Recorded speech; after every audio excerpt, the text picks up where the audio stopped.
Welcome everyone to the Albuquerque International Sunport. Thanks everybody for coming. Today is a big day. We actually unveiled, had a grand opening for our Ascend ABQ small business program. A couple of the units are right here in the Great Hall, and then we have two others in A concourse and two in B concourse. So it's already been a great start to the day, and we have yet another exciting moment here that we're celebrating. I know Mayor will be joining us here shortly to talk really more in detail about the honorees, but I just want to express that it's really the Sunport's great pleasure to be able to host this new display, and as soon as they're unveiled, you're going to see some really beautiful new plaques on our walls, and really adjacent to some other history and storytelling that we're doing here right across the way with Cavalcade of Wings and a history exhibit that we're developing over the next couple of months. So really a celebration of our legacy of aviation, our community, and all the things that we have to be proud of right here in Albuquerque. So Mayor Keller, the floor is yours, sir.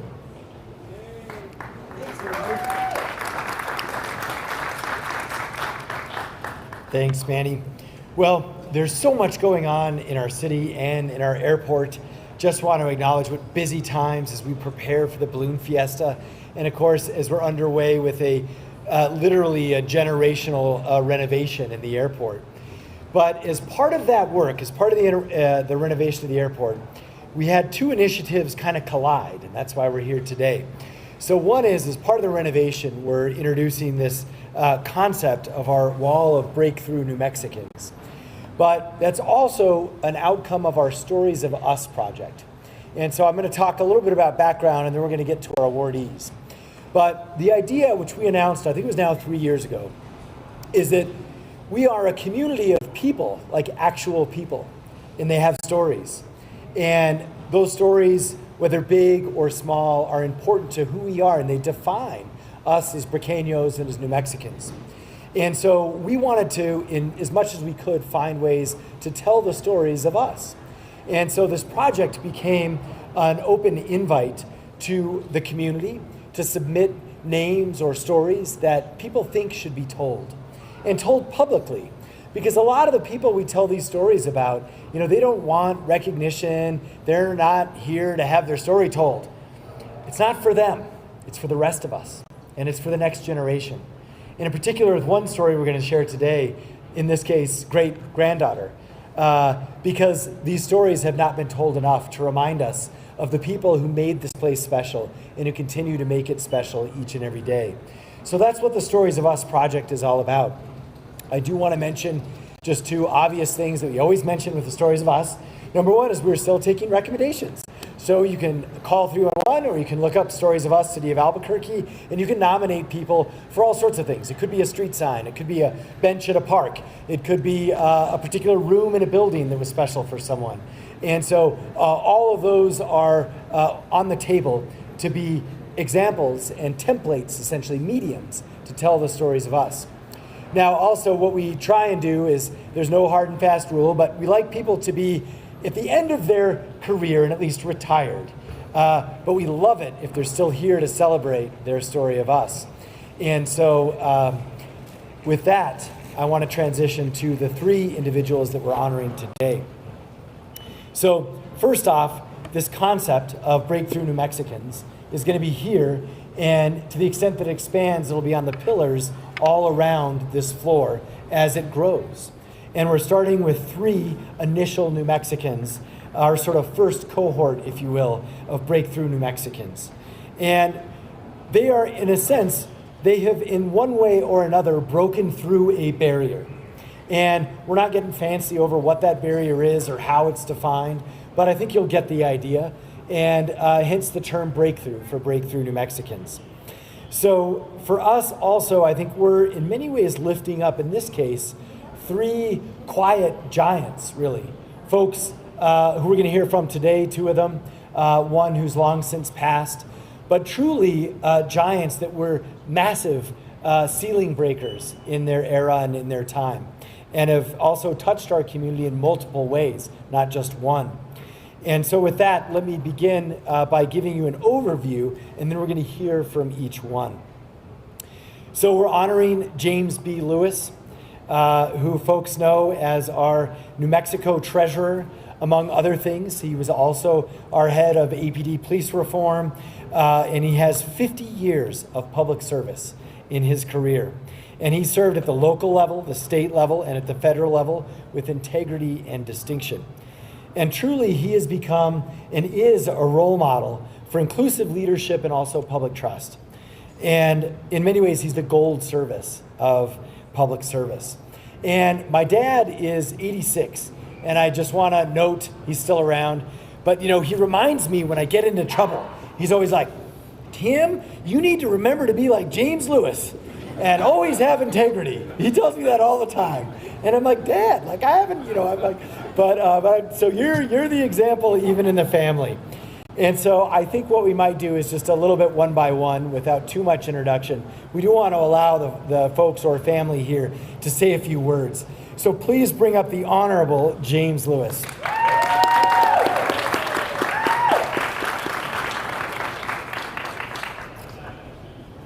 Mr. Mayor, thank you very much. Give him another big round of applause. I didn't hear that. Give the mayor a round of applause. The key is this, and excuse my voice, it's been a little raspy the last few days, but I grew up right in this area. And these stories that are being told today are stories that people need to hear. My elementary school, John Marshall, is no longer an elementary school. My Lincoln Junior High School is no longer a junior high school. So you go back and look at where you come from, where you're at today, and where you want to go tomorrow. It's very important to know your roots. Very important. And so as I tell these stories, and you're looking at the enrichment of what has happened, because as we looked at the South Broadway area, and I go back to my college, Bishop College in Dallas, Texas, that was 1887. They folded about 20 years ago. No mas, no mas. So we need to understand where our roots are. And so that is one of the things when I talk to some of the mayor, and I really want to thank the mayor. I want to thank his staff, because the aviation staff, these folks were above and beyond the call of duty to make this come to fruition. Give them a round of applause, would you please? And I'm not going to speak very long, but there's just a couple of other things I would like to say. As we look at this day, I had an individual when I was CAO for the city of Albuquerque under Mayor Marty Chavez. That was a gentleman that came up to me, which I had no idea who he was, what it was all about. He said to me, Mr. Lewis, you made me so proud. When I would come through the airport and down in this lobby area there, he said, your photo was up there with all the officers in the city of Albuquerque. That meant the world to me. That meant that I was a part of. That meant that you made a difference in my life and a lot of other people's lives. So these are the types of stories that we don't realize that impact we're having on people's lives. And so that's why I thank the mayor for doing what he's doing here to keep these stories alive. Last but not least, let me just say this. One of the things that we have to do, we have to keep looking forward. We can't keep talking about what's in the past, but what are we going to do to make a difference in our lives, in this country's life, in this city's life? It's not about I. It's not about me. It's about we and us. If we're going to make this a better place for everybody to live, it's about we and us. We just can't have the attitude, because your attitude will determine your altitude on how high you're going to go in life. Thank you. So I just wanted to say that I wasn't going to talk long, because sometimes you give these mics to some of these former politicians. That's right. Watch out, the clock's ticking. So I'm going to sit down, Mr. Mayor. Thank you. Appreciate you all coming out. Oh, Can I just take 1 minute, introduce my grandson, LaRon Jr. there, my son LaRon, and my other son James. They came out to be a part of this. Thank you. Well, thank you so much, James. And of course, as he mentioned those stories and what it means to other people, that breakthrough too, I think there's two primarily. First African-American elected statewide in the state of New Mexico, and first African-American to serve as CAO, which is of course like our city manager. Now, we're going to transition a little bit to a woman who served a long time ago. And this is also the part where he beat me to it, such a class act, but I want to thank the team who put this together. Because I will tell you, I was unaware of Soledad Chávez de Chacón's legacy, which is kind of the point, right? We have to tell her story so that even the current mayor of Albuquerque knows her story. But I was reminded of this story by, first, our staff and the woman who kind of puts all our stories of us together, Ileana Molina. Please give her a round of applause. And of course, we had help tracking down the family. It was huge because it was originally hard to find the connection and phone numbers. But from the museum, and please tell me your name again. Alicia, give us a last name for fun.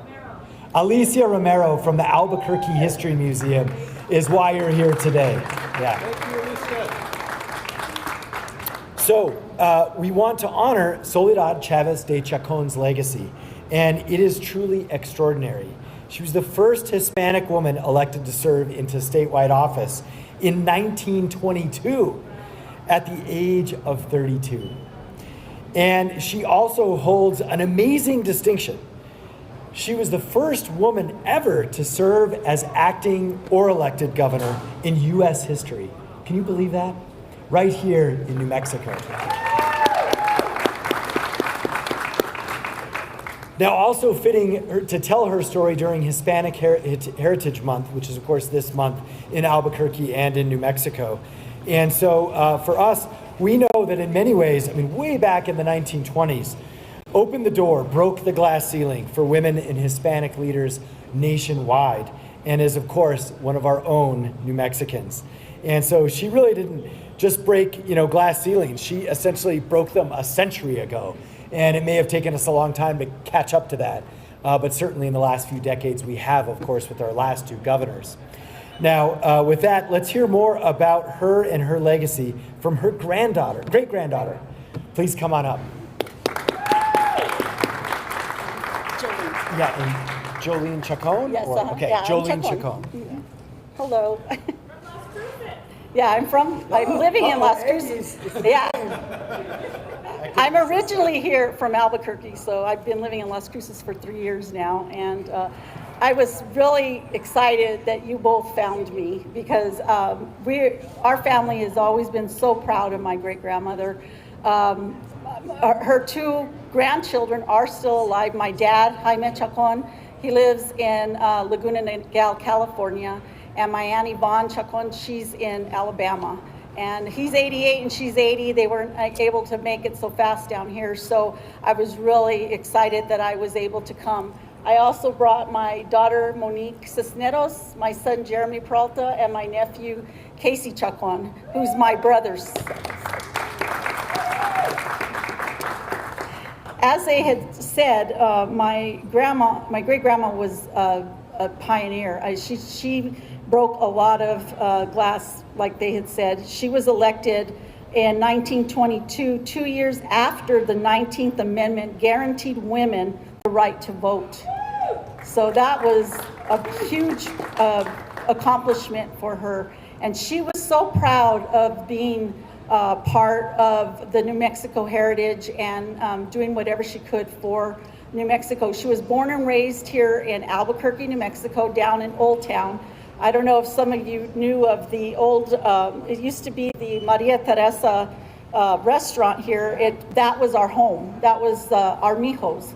And I, many days spent my time there roller skating and having a good time with my grandparents and great-grandparents. So it's a really nice place. Her nickname, they called her Lala. And she served another 2-year term in 1924. She became the acting governor of New Mexico for 2 weeks from January 21st to July 5th, 1924. She was the first woman ever in the United States to become that. It wasn't a long term, but it was very significant. And so she was very proud of that. She was also elected to the New Mexico House of Representatives in 1934, becoming the 4th Hispanic woman to hold the office. She served on several committees, and including a chair of rules and orders of business. In 1936, she parted ways through her first term, and unfortunately, she passed away very young. She was 46 years old, and she passed away from an ulcer of all things. But in that short period of time, she did a lot. And like I said, our family is so proud of her, and we want to keep her memory going. So thank you so much for all of this, Mayor, and for everybody that helped put this together. We're very honored. Thank you. That is just such a beautiful story, and the irony is, I went to prom at Maria Teresa's, so, like half the people in the city, and now I know the history behind it. And of course, it's still a wedding venue. It's Casa Escena now. For our younger reporters who want to know where that is, it's Casa Escena. So let's see. Now, I think I would just say this, as ahead of her time as Soledad was. We want to talk about Lenton Mallory next, and it took New Mexico a little bit longer to elect our first African-American legislator, a little bit too long, but nonetheless, the man who achieved that breakthrough was Representative Lenton Mallory, and he was the first black legislator in New Mexico. He was elected in 1969, and also has a background as an educator and a civil rights champion, and of course, had a major impact on New Mexico public education. And he's also a PhD, Dr. Lenton Mallory, Dr. Honorable. We're going to give you 2 titles there. And but he himself has been a lifelong educator who has taught the state how to lead with courage, whether it's his role as an educator or it's his role in the Roundhouse. And we just want to also acknowledge, he's got a great book. It's in our office. It's called Let's Roll This Train. And so if you can, roll on up here. We'd love to hear a few words, or I could bring you the mic if you want me to.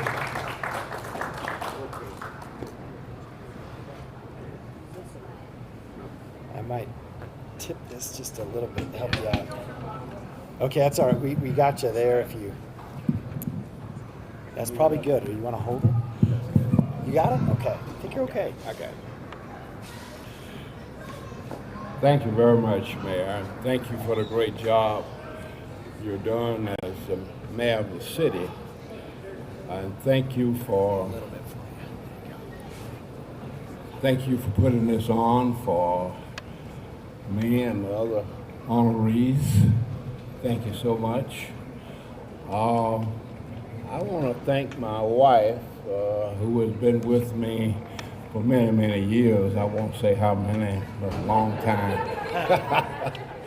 And my son, Lenton Mallory Jr., they're taking some pictures. I grew up on a farm outside of Shreveport, Louisiana. We were farmers, about 25 miles from Shreveport. And after I graduated from high school, I went to Grambling State University, got my bachelor's degree, and the Korean War was going on, and I volunteered for the United States Air Force. So I ended most of my time in London, England, in the Air Force. After I got out of there, I worked on my master's at Texas College, and I met my wife, who was working in the registrar's office. So we got married and headed to the Navajo Reservation. I thought I'd come to the end of the world. But we stayed up there for a year, and then we came in the Gallup public school system, and we came here in 1962. And that's when I became the first black principal here at John Marshall. And After that, I got into politics, and they urged me to run for state representative in 1968. And most people didn't give me a chance because the district was 99% white. But I won. And I went to the New Mexico legislature, being the chairman. I became the chairman of the Education Committee. I passed the first statewide kindergarten bill here in 1973. And I just want to thank God for giving me the opportunity to really, really serve this state of New Mexico. And I want to thank all of my friends that came out, Tim Meichenberg, and all my other friends that came out. My son has spearheaded this whole operation. Let me just say, keep your head high, put your hand in God's hand, and you'll make it through the world. Next week I'll be 94 years old. Thank you, man. I got it. Go ahead and stay here. You can, because we'll do that. I'm okay. Unveiling, yeah. You can stay here if you want, just because we'll do if he wants to stay standing, because we'll do this next, yeah. You can just hover right around, there you go, because we're going to transition here in a minute. Get me out of the way, man. That's good, and sure. So what we want to do is invite the family or whoever wants to be in kind of the unveiling picture. If you want to hand a cell phone to a city staffer, we'll help you out. Kids, if you want to be in the picture or not, because we do want to do kind of a fun unveiling here. So, and I'll just wrap up by reminding everyone that this is the Albuquerque Sunport. This is the Great Hall, and what a great place to tell the stories of us. And so we're grateful that everyone could join us today, and we're looking forward to sharing your story each and every day at the Sunport. So we're going to kind of go ahead and unveil this on a countdown here. And so I'll get set up, and I think you want me... You want to do that or what, Manny? I think I can reach this one. Can you reach that one? If, oh yeah, you got it. Okay. Got it. Okay. Ready? Yeah, I'll just stand right here. All right. Okay, so let's give them all a countdown. Yep. 3 backwards. All right. 3, 3, 2, 2, 1. All right. Woo! There you are, right there, Dad.